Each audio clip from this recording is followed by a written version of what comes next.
Hey there, friends! Welcome back to Second Star to the Left. I'm Michelle, and this is my daughter, Billie. Hi.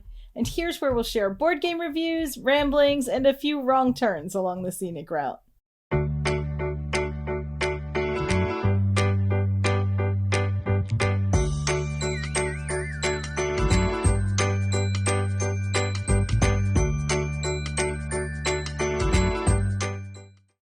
Hope everybody had a great holiday break full of lots of family and board games. Let us know in the comments what you got to play over the break. We are back and we are going to talk about our top 2022 games. Now, that's not the games we played in 2022, although obviously we played these in 2022. I played some of these in 2024. This is our top games that came out in 2022. So we each have a top 10 list. I have no idea what's on Billie's list. I am sure that it is different than mine because she didn't play all of these.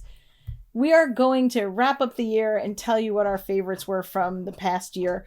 But we want to leave a little room because New Year's Eve is a big game night. We're going to play a lot of games. So we want to make sure we get all those in. We're both going to start with our number 10. A couple of these we talked about recently, so we're not going to spend so much time on those. And a couple of them might be coming up in another episode. So we're going to go through our lists and compare notes and see what we got. We're going to be very inconsistent. Yes. At number 10, I have Gift of Tulips. I didn't play that one. I know, but you should. I should. Because it's beautiful. And I talked about this recently in a small space in the stocking stuffer video because I think everybody should have gotten this in their stocking. Did you?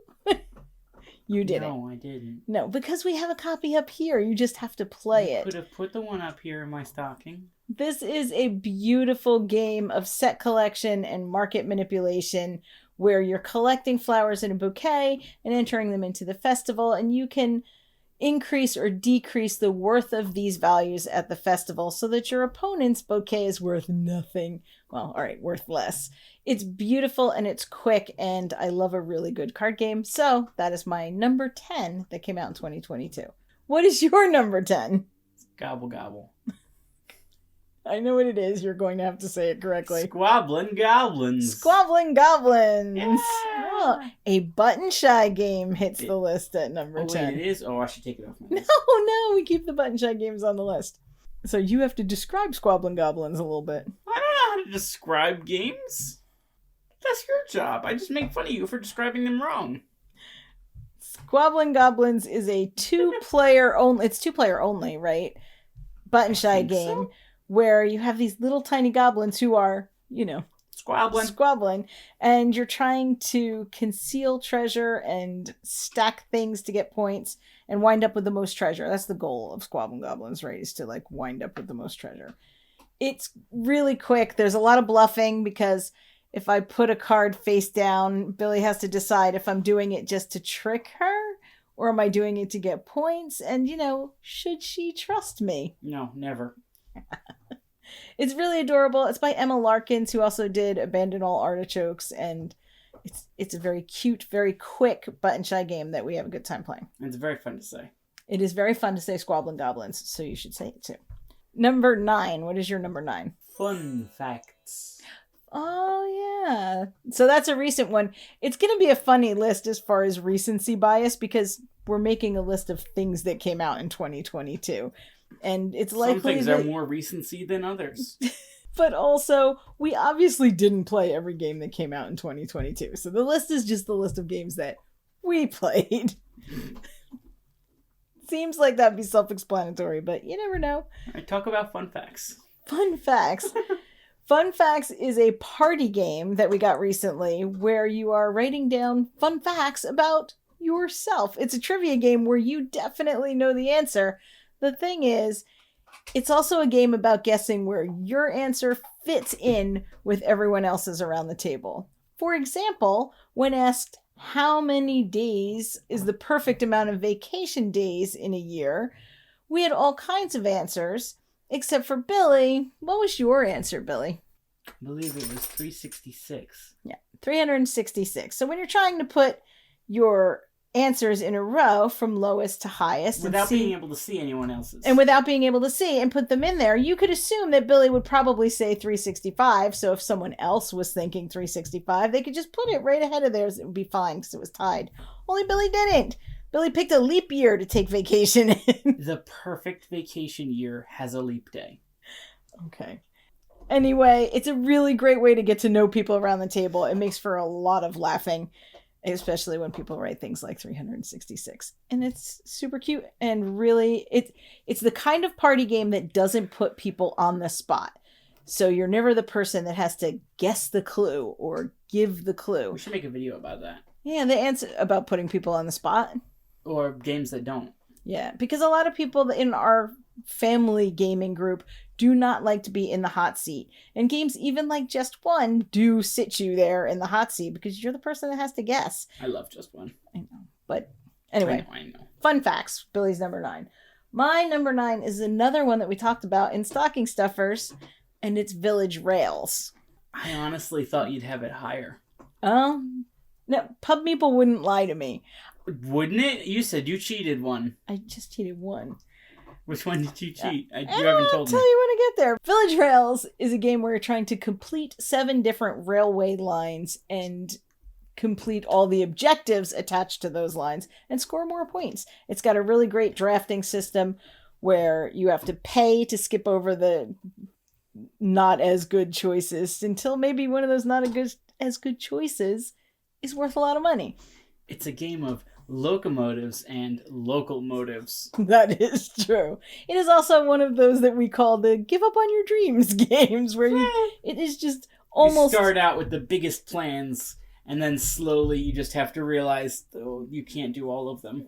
You cannot do all of them. But it's really cute. We talked about it a lot in the Small Space video, and that is Village Rails. My number 8 is the one I kind of cheated, and I think you're going to be okay with the cheat. So we used Pub Meeple to... Mm-hmm.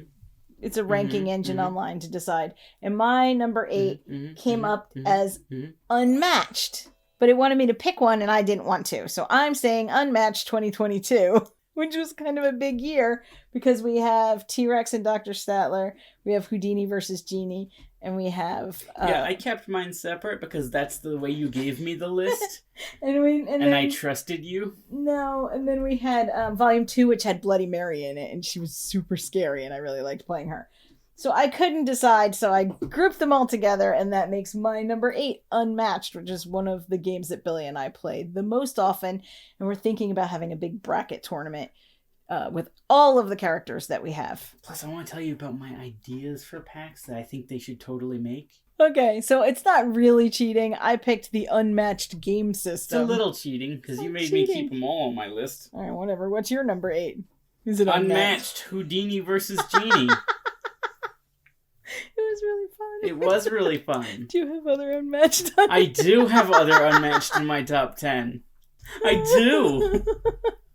So Unmatched is obviously one of our favorites to play. Cheater. And we have, Unmatched collections from previous years. And we're looking forward to the Unmatched collections that are coming up. Since yours was also that, what is your number 7? Featherlight. Aww. Do you want to talk about Featherlight? Watercolor Java. Watercolor Java. Featherlight is, we talked about, I think, Featherlight in the Stocking Stuffer games as well. Yes. So that video is apparently required reading for this one. Do your homework. Featherlight is a game that's much like Fantasy Realms, except it includes a nest of feathers in the center that you can use to achieve the goals in your hand. It is another one of those games where you are not going to achieve every goal that you set out to. Most of the time. I did. But you can also impact other players' goals. If I know that Billy's trying to get all blue feathers in the nest, I'm going to mess that up for her. Because it's nice. But I'm still going to win. Yeah, she does win. But this is another game. It's a quick card game, and I really, really like it. It's hand management. It's very competitive, and it looks like watercolor Java. So we love this one.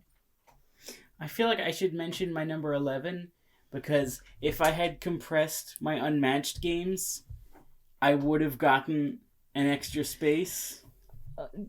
Okay, well, what was your number 11? Libertalia, Winds of Galecrest. Oh, really? Yeah. Huh. Yeah. I really like the card mechanic. That's really cool. We should play that again. We should. Kind of like the card mechanic. So your number 11 was a piratey card and treasure game. That's not a genre. Don't say that like it's a genre.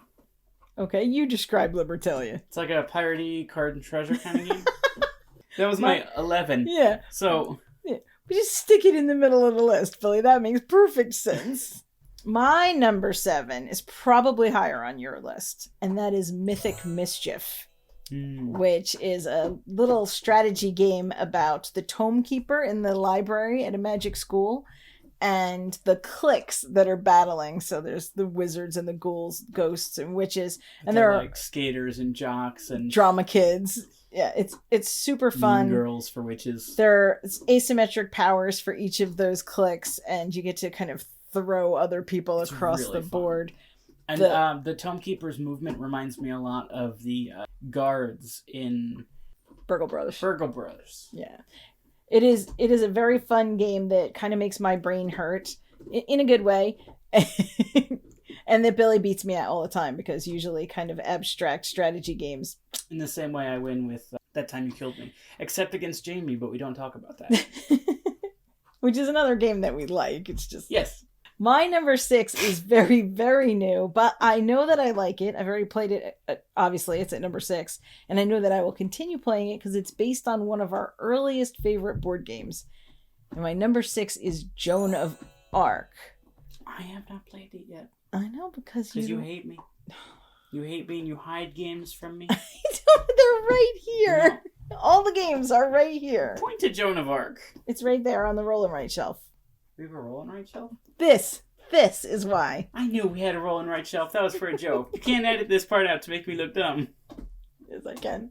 Joan of Arc is a very faithful roll and write version of Orleans. Orleans is a bag builder, kind of like a deck builder, but instead you're reaching into this bag and pulling out little chips. The draw and write uses those same chips, but you're making combos, roll and write style, on this sheet. And when you play solo, you play against Joan of Arc. And the solo version of this game has such a good AI that it actually feels like you're playing against another person. It's really, really good. I'm curious to see what it will be like at 2 people, because it already feels like I'm playing against somebody when we play solo. Do I also get to play against Joan? Or is that only for one player? If you play solo. No, but you can't do like 2 people and Joan? I don't know. I'm not sure. I have only played solo because, Billy wasn't playing. But Joan of Arc is my number 6, and I was very, very excited that we found that at PAX. What is your number 6? My number 6 is That Old Wallpaper. Aw. Yay. That Old Wallpaper is... We might hear about it in a minute again. Yeah, I figured. But it's a pattern matching card placement game with a really interesting draft. You have cards numbered 1 through 10, and you draw up 5 of them, and one of those cards you're going to use to bid. If I want the card in the lowest column, then I'm hoping to put the lowest card down. If I want the card in the highest column, I'm hoping to put the highest card down, but I can only use the cards that are in my hand, and I don't know whether Billy is bidding on the low one, the middle one, or the high one. And in a 2-player game, you're also bidding against the AI, who is Grandma. So there is a lot of yelling at Grandma during this game. Sometimes it gets kind of colorful. And then you build out combos of big patterns and little patterns to score at the end. It is very simple, very sweet, and I adore this game. Me too. I also adore this game. Me as well. You can take whichever of those takes you like best. Just gonna leave them all in. No. That was your number 6. So what's your number 5? Verdun. Don't make fun. What's 5? Wait, what's your number 5? Verdun. So, Billy's making fun of Verdant because apparently I say it wrong. And that I'm not even going to talk about this because it's way too far down on your list, so I'm skipping it. What? I'm skipping it. Stop. That's mean. I'm skipping it. Okay. My number 5, I'm skipping you. My number 5 is Guild of Merchant Explorers, which I'm skipping you. Oh, you're skipping I'm me? skipping you. All right. Come back to that later. Fine. My number 4 is Featherlight, which was way too low on Billy's list for watercolor Jabba to be sitting in the little nest. Like we talked about before. I've clearly already mastered the game, so I don't, It's just a really beautiful card game. Really nice. Yeah, and it made my top 10. I think I like it better than Fantasy Realms because I like being able to manipulate the nest in the middle. That's just crazy talk. I mean, okay, having like a river like in poker in the middle that you can actually manipulate, that's pretty interesting. But on the other hand, dragons. Okay, but birds. Dragons. All right. Well, they're both good games, so check them out. All right. You need to do. So that was my number 4. What's your number 4? Village Rails. Wow, that's way higher than mine. Yeah, it is. That's why I was disappointed in you. Why do you like Village Rails more than me? It's a game of local motives and locomotives. I think you did it backwards that time. I did. So obviously, we both really like Village Rails. It's really clever, and I like that it's 12 turns. It's a 4x3 grid. You just build it out. That's the game. Score the best you can. So I really like that kind of limited choice. What's your number 3? It's Unmatched, Jurassic Park, Dr. Sattler versus T-Rex. You have all these spots for Unmatched. Obviously, we really enjoy Unmatched, which is just a battle with... I mean, honestly, it's a card game. Yeah, I mean, kind of, but it's got nice minis, and I don't know, the movement does have a lot to it. It's not just cards. Yeah, you're right. But, I mean, it's cards control the movement of the miniatures. Oh, especially in Redemption Row, the Marvel ones, where you have, like, items scattered across the board that you can run to and use. Oh, yeah, I forgot about those. Yeah, those ones are pretty cool. That was pretty cool. We should use those maps more often. I think last time we used Marvel characters, we did it on the Jurassic Park map. It made sense to me. We tend to mix the sets up, so... Of course, that's the whole point. It's kind of rare that we play the sets all from one box, unless they're new and we're trying out all the characters. We like to mix and match them. And I can't wait for the storage cubes to come. Yeah. So we can just grab a character and play them. My number 3 is up where it belongs, and that is That Old Wallpaper by Nathan Thornton. The second I heard about that game, I started pestering poor Nathan for information on it. I got to get a first look at it at Gen Con. I brought it home with me. We have played it constantly. I've made up a solo version. It reminds me of 50s primetime cafe in Disney. The old wallpaper that's there. I love this game. It's just a nice, simple, cozy pattern matching game, but I really love it, and it's much higher on my list than it is on Billy's. My number 2 is a big game that might even be number 1 if we had been able to play it more. Oh, and I know what it is. And that's Wonderland's War. Mm-hmm. I love everything about this game, from the theme to the components, and we don't even have the deluxe set. We just put coin capsules on the cardboard chips so that they clack in the bag like the better chips, and we have the standees, which are beautiful, so I don't really mind. But I love Alice in Wonderland. I love this press your luck battle mechanic that is in this. I like going around the table at the tea party and picking up different items and guests and other things. I love everything about this game. I really wish we could play this more, but the setup is a bit of a beast. In fact, I set it all the way up and Billy was like, no, I don't have spoons for this anymore. It took you not quite an hour, but it felt like it. It took a while. But we do have the game table, so we just put it in the game table and we were ready to go the next day. But yes. I would love to play this game more. Definitely high up on my list. Could have been higher had we played it more. What is your number 2? Mythic Mischief. That's because you beat me at it. That's why it's higher. Possibly. You can't prove that. It is. Any game where you beat me all the time moves way higher on your list. I don't know. You'd be surprised about number 1 then. Really? I'm a little puzzled. I have no idea, given your list, what number 1 is. Because I think you have all the unmatched out now. It's not an unmatched. Okay. What is your number 1? Guild of Merchant Explorers. Aw. Did we even talk about... Oh, you vetoed me talking about it. So you even knew it was coming and you forgot. I forgot. Oh, it's a good game. You're going to have to do a little more than that. Well, you're going to have to describe it. It's your number one game. Well, all the parts I want to describe have nothing to do with the mechanics of the game. I like how it feels like you're drawing out dotted lines on a map and you're traveling by map, like the Muppets movie gag. Mm-hmm. The new Muppets movie. A large part of why I like this game is that you're filling in the little dots on the map and it looks like you're traveling by map. It's a really interesting game of building out these kind of trade routes. Yeah. You're exploring those villages and building a new trading post. But the thing that's really interesting is at the end of your turn, you take all those cubes that you created your route with back off the map. And if you haven't established a new trading post, then you have to start You're basically at square one. Yeah, you have to start from square one. That's a good thing to know. Yeah, you didn't do that when we played, but you said you did that at... Yeah, Gen Con. The first time I played it, I didn't realize that we were going to take all our cubes off the map every single time and only have those little outposts on there. So I was just happily exploring around the oceans, and then the round ended, and I had to clear my map, which that wasn't very effective. But I learned from this lesson, because you told me that before we played.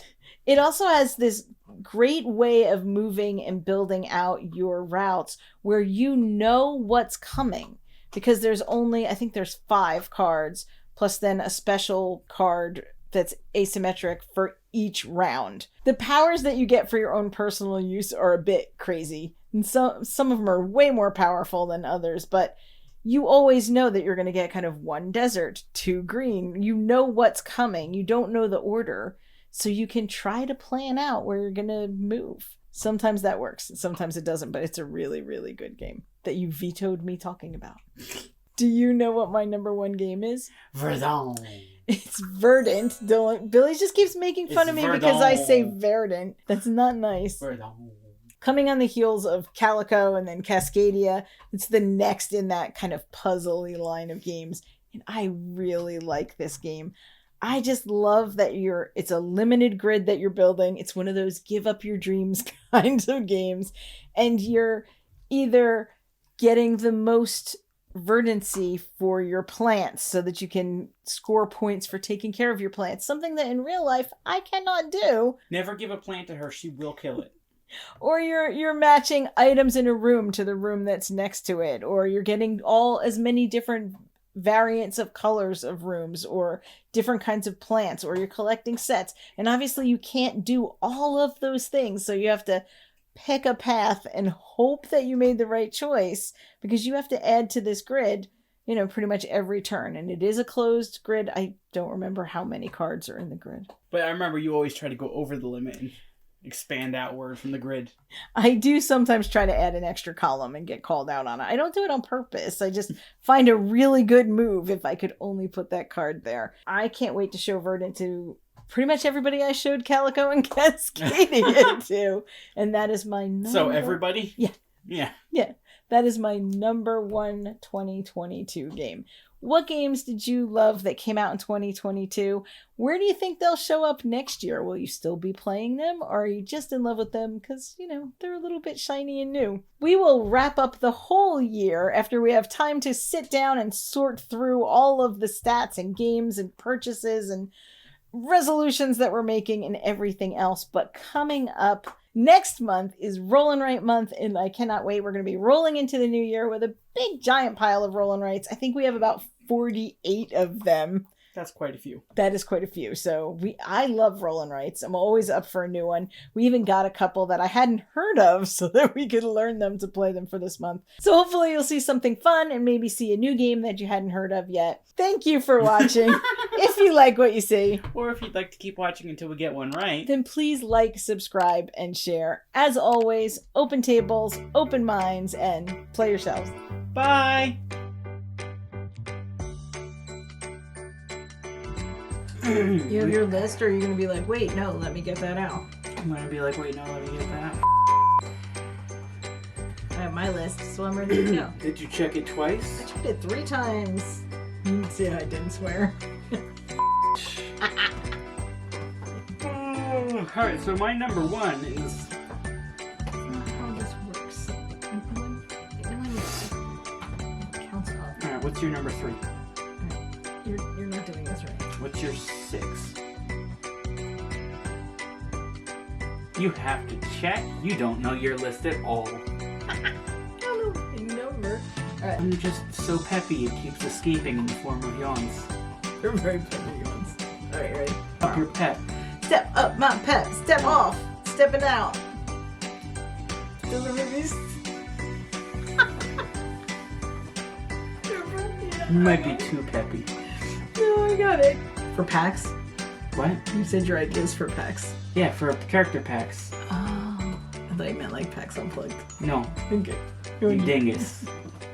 If you want to hear What's about that? all my crazy ideas for potential unmatched characters, and you want me to make a whole video about it, leave a comment below. And if you don't, you hurt my feelings. Do you want to see my unmatched fan video? Yeah, the answer's yes. I don't know why she paused. I don't know what you're doing. Still trying to plug your unmatched video. Yes! I'm trying to get it made.